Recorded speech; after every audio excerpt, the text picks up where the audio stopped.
오늘도 결론부터 말씀드리겠습니다. 법적으로 개인회생의 기각 사유는 명확히 정해져 있는데 그 항목 중에 도박 채무가 있으면 안 된다거나 도박은 탕감이 안 된다는 규정은 아예 존재하지 않습니다.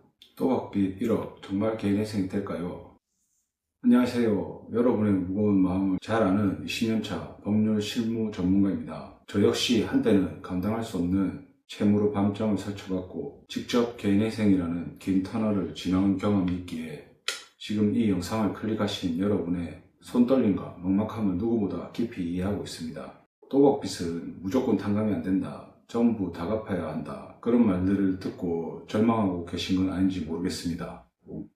하지만 다시 시작할 수 있는 구체적인 길을 말씀드리겠습니다. 도박 채무는 회생이 안 되는 것은 아닙니다. 개인회생이 불가능하다고 생각하시지만 법적으로 개인회생의 기각 사유는 명확히 정해져 있는데 그 항목 중에 도박 채무가 있으면 안 된다거나 도박은 탕감이 안 된다는 규정은 아예 존재하지 않습니다.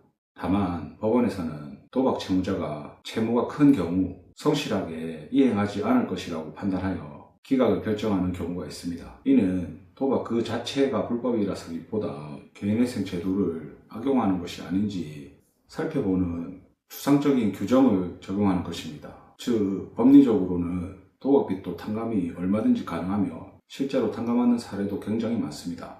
청산가치의 함정과 변제금의 계산법, 도박회생에서 가장 중요한 키워드는 바로 청산가치 반영입니다. 법원은 도박으로 탕진한 금액을 빚이 아닌 여전히 채무자가 가지고 있는 재산으로 보라고 보정명령합니다.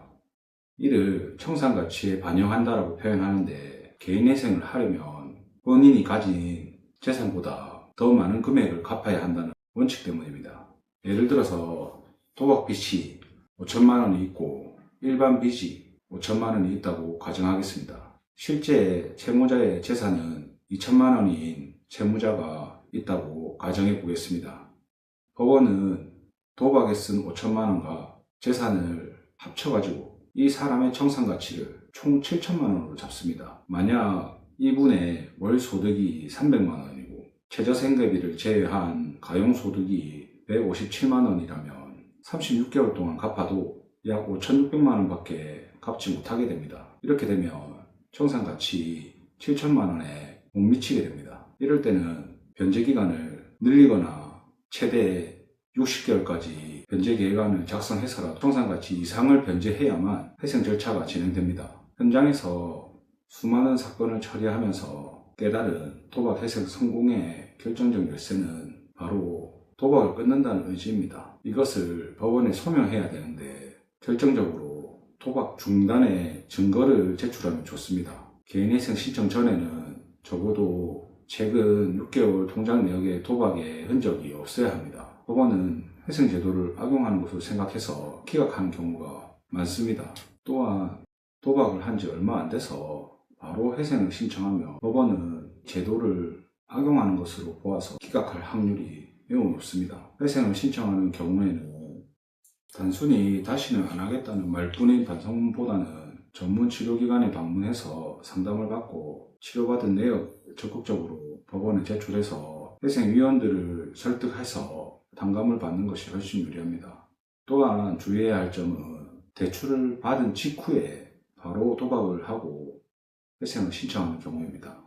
이때는 금융기관으로부터 사기죄로 고소당할 위험이 있으며 만약 사기죄가 성립된다면 해당 채무는 개인회생을 하더라도 면책되지 않는 비면책 채권이 될 수 있습니다. 결국 도박 채무로 고통받는 분들이 가장 먼저 해야 할 일은 도박의 즉각적인 중단입니다. 내 인생에서 도박을 하지 않겠다는 것을 법원에 명확히 보여줘야 합니다. 법원의 기조는 갚을 수 있다면 최대한 갚게 하되 도저히 갚지 못하는 상황이라면 채무자가 감당할 수 있는 범위 내에서만 변제할 수 있게 하고 나머지를 탕감해 주는 것입니다.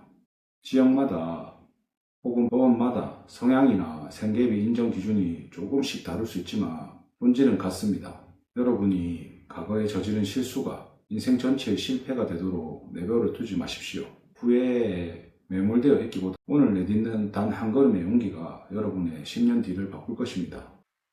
한 가지 꿀팁을 드리자면 만약 도박 채무가 발생했을 경우에 지금 현재 기준으로 부산해생법원과 창원지방법원의 청산가치 반영 비율이 조금 차이가 있습니다.